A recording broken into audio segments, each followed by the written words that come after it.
In this video, we'll see what is Planck's quantum theory. I just recorded this video and I'm going to be doing it for the second time. ये may be third या fourth time है जब मैं ये फिर से record कर रही हूँ. That's because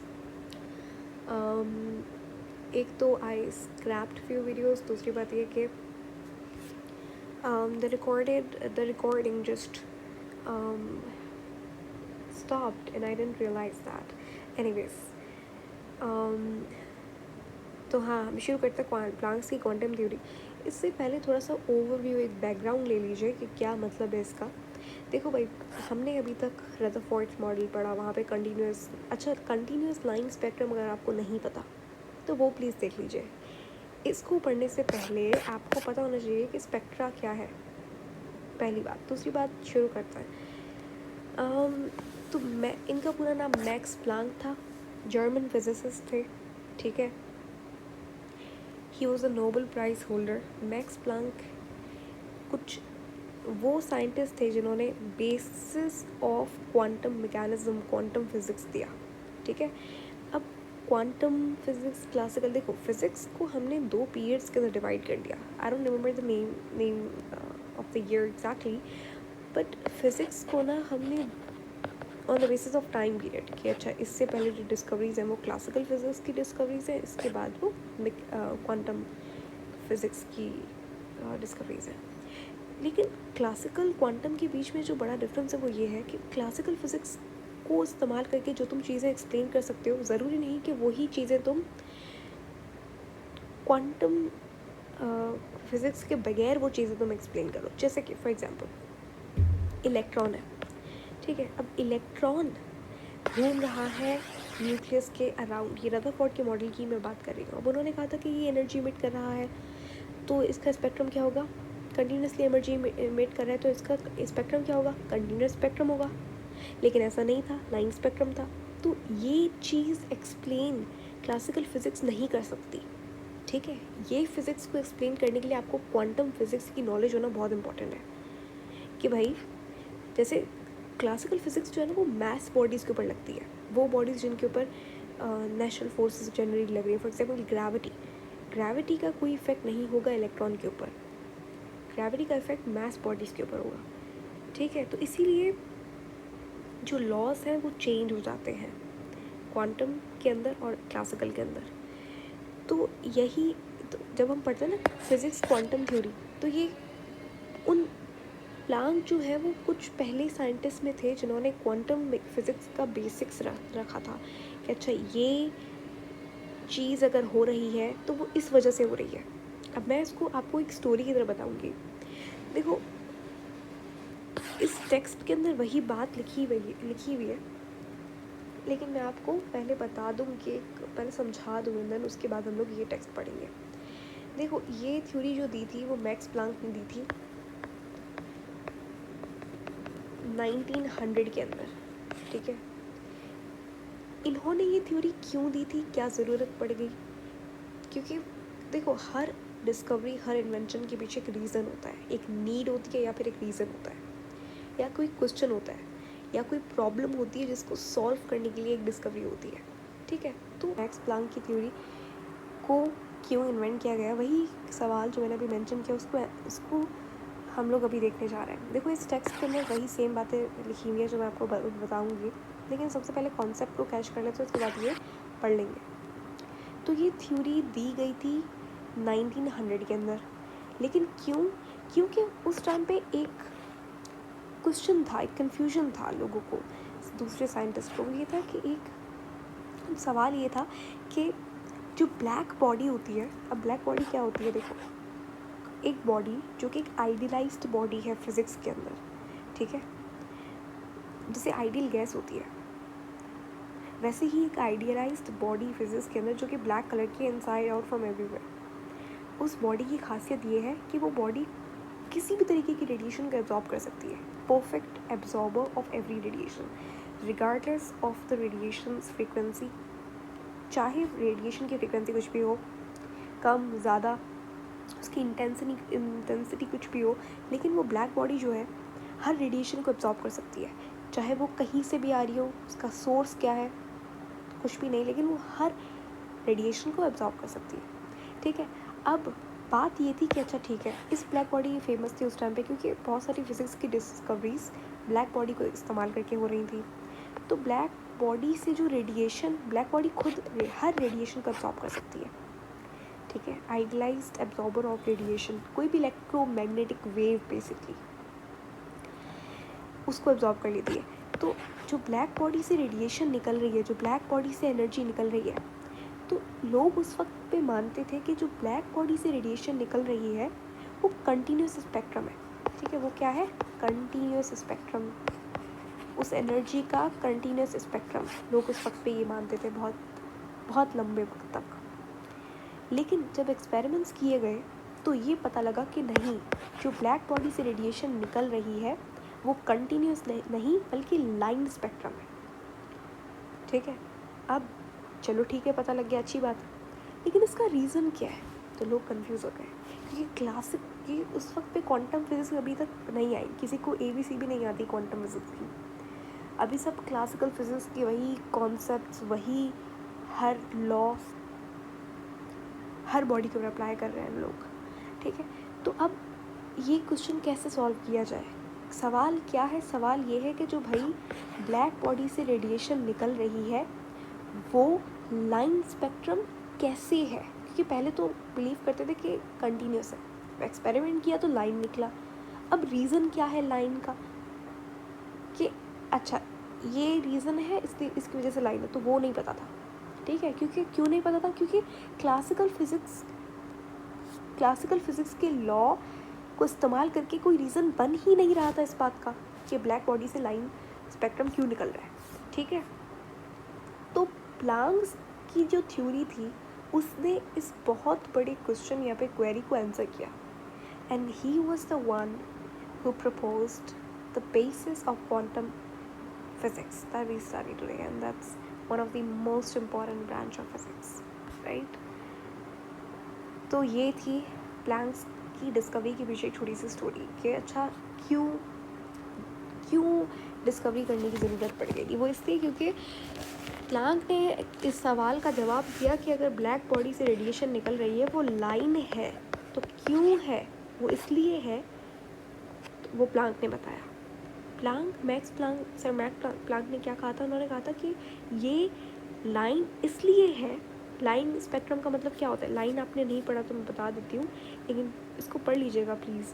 लाइन स्पेक्ट्रम जब डिसकंटिन्यूस यानी कि जैसे रेनबो है, आपस में जो स्पेक्ट्रा बैंड्स होते हैं लाइट के, रेड ग्रीन येलो, ये बैंड्स हैं लाइट के, इनके बीच में स्पेस नहीं होता, एकदम मिक्स हुए होता है, ठीक है। तो इसे बोलते हैं कंटिन्यूस। लेकिन अगर स्पेस है बिल्कुल ऐसा, जब एनर्जी कंटिन्यूसली नहीं निकल रही होती, ऐसा ब्रेक के अंदर निकल रही होती है, पहले थोड़ी सी निकली फिर ऐसे जैसे एटम से एनर्जी निकलती है ना, वो लाइन स्पेक्ट्रम होता है, ठीक है। यानी कि अगर रेड निकलेगा तो पूरा रेड मेरे को दिखेगा कि रेड की एक लाइन निकली है, फिर ऑरेंज निकला है, यानी कि आपको अच्छा खासा आप डिस्टिंग्विश कर सकते हो कि अच्छा रेड की एक लाइन है एंड देन पर्टिकुलर गैप है बैंड्स के बीच में, तो ये लाइन स्पेक्ट्रम होता है, ठीक है। तो अब आज तो हमें ये पता है कि ये क्यों होता है। ये इसलिए होता है क्योंकि एनर्जी जो है वो कंटिन्यूसली नहीं निकलती एटम से, एनर्जी जो है वो ब्रेक्स के अंदर निकलती है, ठीक है।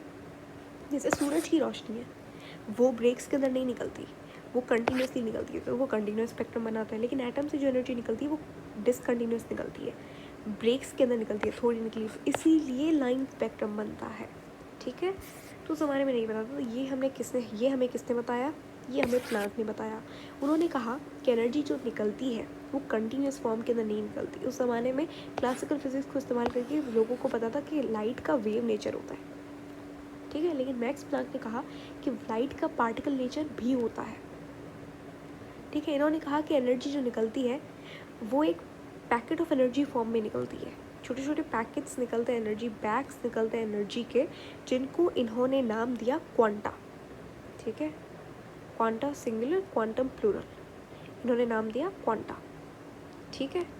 तो इन्होंने कहा कि जो भाई ब्लैक बॉडी से रेडिएशन निकल रही है वो लाइन इसलिए है क्योंकि उससे जो एनर्जी निकल रही है वो ब्रेक्स के अंदर निकल रही है, उससे जो एनर्जी निकल रही है वो क्वांटा की फॉर्म में निकल रही है। पहला एक क्वांटा इस तरीके से निकलेगी, तभी लाइन स्पेक्ट्रम बन रहा है, ठीक है, आई होप आपको समझ में आया होगा।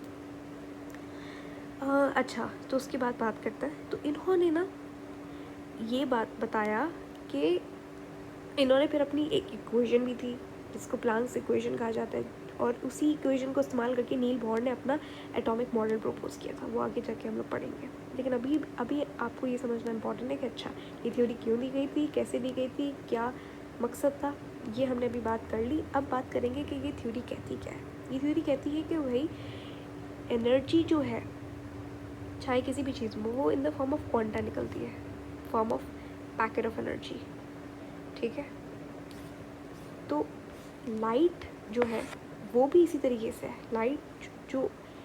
लाइट एक एनर्जी का फॉर्म है, ठीक है, इलेक्ट्रोमैग्नेटिक वेव है लाइट। लेकिन लाइट आ रही है तो इसके अंदर क्वांटा है, पैकेट ऑफ एनर्जी है, इस तरीके से। ठीक है, ये सोर्स है लाइट का। अब ये जो है इसे इन्होंने कहा क्वांटा। लाइट के क्वांटा का एक पर्टिकुलर नाम है जिसे कहते हैं फोटॉन। तो फोटॉन क्या होता है, आप सिंपल लफ्ज़ों में, फोटॉन कुछ भी नहीं है, लाइट का जो क्वांटा है उसे फोटॉन कहते हैं। और ये फोटॉन नाम दिया था, if I am not wrong, Albert Einstein ने। ठीक है, तो प्लैंक ने कहा था, मैक्स प्लैंक की थ्योरी ये कहती है कि लाइट जो है वो ट्रैवल करती है फोटॉन की फॉर्म में। ठीक है, और आप फोटॉन को कैलकुलेट कर सकते हो। ये बहुत बड़ी बात थी उस वक्त, क्योंकि एनर्जी को कैसे कोई कैलकुलेट कर सकता है, लेकिन इन्होंने कहा कि नहीं, आप फोटॉन को, आप क्वांटा को कैलकुलेट कर सकते हो। इन्होंने कहा जो एनर्जी है वो डायरेक्टली प्रोपोर्शनल होती है फ्रीक्वेंसी से। किसी भी चीज़ की एनर्जी, कोई भी रेडिएशन है उसकी एनर्जी है वो डायरेक्टली प्रोपोर्शनल होती है फ्रीक्वेंसी। अगर फ्रीक्वेंसी ज़्यादा है तो उसकी एनर्जी भी ज़्यादा होगी। ठीक है, जैसे बीटा रेज है, उसकी एनर्जी ज़्यादा है, उसकी फ्रीक्वेंसी ज़्यादा है तो उसकी एनर्जी भी ज़्यादा होगी। ठीक है, अगर कंपेयर करें अल्फ़ा से, अल्फ़ा की फ्रीक्वेंसी कम है तो उसकी एनर्जी भी कम होगी। ठीक है, तो इन्होंने फिर इस प्रोपोर्शनलिटी का साइन मिटाने के लिए we have to put a constant. तो यहाँ पे इन्होंने एक कांस्टेंट डिस्कवर किया, that's known as Planck's constant. ठीक है, इस कांस्टेंट की वैल्यू प्रॉपरली कैलकुलेट हुई और इसकी वैल्यू है 6.625 multiplied by 10⁻⁻20, not 20 but 34 joule second. ठीक है, -34 joule second. 6.625 multiplied by 10⁻⁻34 joule second. अब जूल सेकेंड कहाँ से आया, मैं आपको बताती हूँ कहाँ से आया।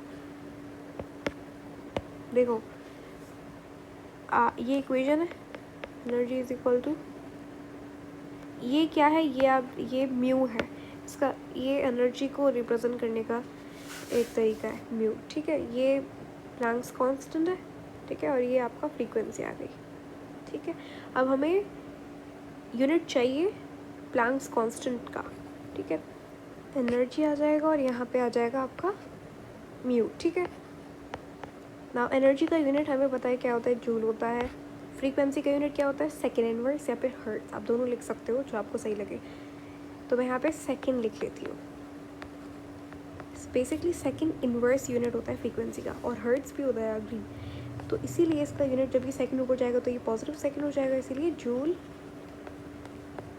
सेकेंड यूनिट होता है प्लैंक्स कांस्टेंट का। ठीक है, 6.625 multiplied by 10⁻⁻34 joule second.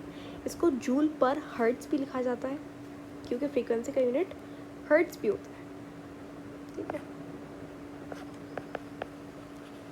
For example यहाँ पे जूल आ गया, यूनिट आप इसका लिख लोगे हर्ट्ज, तो ये हो जाएगा जूल पर hertz, but most commonly joule second. ठीक है, ओके, तो ये तो था प्लैंक की थ्योरी। सिंपल सी थ्योरी है बट कॉन्सेप्ट आपको पता होना चाहिए क्या इसका कॉन्सेप्ट है। अब हम लोग टेक्स्ट पढ़ लेते हैं। ये बहुत ईजी लफ्ज़ों के अंदर ये कुछ यहाँ पे लिखा हुआ है, एक बार पढ़ोगे आपको सब कुछ समझ में आ जाएगा। प्लैंक्स क्वांटम थ्योरी एक ऐसी थ्योरी है जो कि हमें बताती है कि एनर्जी जो है वो कंटिन्यूस नहीं होती, लेकिन गैप्स के अंदर discrete unit packet of energy के अंदर आता है, जिससे हम लोग क्वांटा कह सकते हैं। ये क्वांटा जो है स्पेसिफिक साइज़ के होते हैं, याद रखिएगा। ये क्वांटा, हर रेडिएशन, हर इलेक्ट्रोमैग्नेटिक वेव का क्वांटा अपनी साइज़ का होगा। और ये ऐसा नहीं है कि आप क्वांटा को आधा तोड़ के आप फिर एब्जॉर्ब करो या एमिट करो, नहीं, क्वांटा कभी भी टूटेगा नहीं। अगर एक क्वांटा है, जैसे एक मार्बल है, यहाँ पे एग्जांपल दी हुई है मेरे ख्याल से आगे, ये रही, जैसे मार्बल्स होते हैं ना, मार्बल को तोड़ नहीं सकते, ठीक है, तोड़ सकते हो बट आप तोड़ोगे नहीं, ठीक है। तो वैसे ही क्वांटा को आप तोड़ नहीं सकते, कि क्वांटा जब भी एब्जॉर्ब होगा या एमिट होगा तो वो हमेशा होल नंबर की फॉर्म में होगा, ठीक है, 1 2 3 4 ऐसे होगा, ऐसे नहीं कि 1.5 क्वांटा, नो। ये थ्योरी दी थी मैक्स प्लांक ने 1900 के अंदर। ये थ्योरी में बताती है, क्या बताती है, स्पेक्ट्रम ऑफ ब्लैक बॉडी, ठीक है। ब्लैक बॉडी रेडिएशन एक ऐसी रेडिएशन है जो कि एक perfect absorber of radiation, her radiation को एब्जॉर्ब कर लेती है, जैसा कि मैंने बताया था। उस वक्त पे ये कहा जाता था कि ब्लैक बॉडी की जो रेडिएशन है वो कंटिन्यूस है, वही बात जो मैंने कही थी कि कंटिन्यूस है, लेकिन थी वो क्या, लाइन। लेकिन क्लासिकल फिजिक्स ये एक्सप्लेन नहीं कर पाया लाइन क्यों है, ठीक है। तो प्लांक्स थ्योरी ने बताया कि भाई जो स्पेक्ट्रम है ब्लैक बॉडी रेडिएशन का, उसकी जो एनर्जी है वो क्वांटाइज्ड है, पैकेट ऑफ एनर्जी के अंदर निकल रही है, गैप्स के अंदर निकल रही है, इसीलिए लाइन स्पेक्ट्रम बन रहा है। तो ये थ्योरी एक बहुत बड़ा माइलस्टोन थी फॉर क्वांटम फिजिक्स, और इसने क्वांटम मैकेनिज्म की डेवलपमेंट में बहुत बड़ा रोल अदा किया, निभाया। तो ये हमें प्लांक्स थ्योरी से हमें ये पता लगता है, सबसे जो ये चीज़ें सारी मैंने आपको बता दी है, ये आप बात याद रखिएगा कि हर बहुत सारे, जैसे क्वांटा का स्पेसिफिक शेप होता है, ठीक है, क्वांटा को हमेशा होल नंबर में लेंगे, ठीक है। दूसरी बात ये वैसे ही यहाँ पे एग्जांपल दिया हुआ है, जैसे समझ लो आपके पास एक जार है, उसके अंदर बहुत सारे मार्बल्स रखे हुए हैं, ठीक है, अब आपको इन मार्बल्स को बाहर निकालना है, ठीक है, लेकिन आप मार्बल को आधा तोड़ नहीं सकते, अच्छा आपने हाफ मार्बल निकाल लिया, नहीं, ऐसा नहीं करोगे आप, ठीक है। You can't take half of marble. ऐसा ही होता है एनर्जी के साथ, क्वांटा के साथ, कि वो जो बैग है, जो एनर्जी पैकेट है, उसको आप तोड़ नहीं सकते। इसी तरीके से एनर्जी क्वांटाइज्ड होती है, एनर्जी निकल भी सकती है, जॉ भी हो सकती है, लेकिन होल नंबर के अंदर होगी, ऐसा नहीं 1.5, नो, ठीक है। तो इस तरीके से वो फ्रैक्शन के अंदर, डेसिमल के अंदर एब्जॉर्ब या एमिट नहीं होगी। अब यहाँ पे एक बहुत अच्छा सा पैराग्राफ लिखा हुआ है, ये मैंने डिस्क्रिप्शन लिखी हुई ताकि आपको अच्छी से समझ आ जाए कि ब्लैक बॉडी होती क्या है। तो देखो, black body radiation, black body से निकलने वाली रेडिएशन होती है, ये बेसिकली एक ऐसी थर्मल इलेक्ट्रोमैग्नेटिक रेडिएशन है,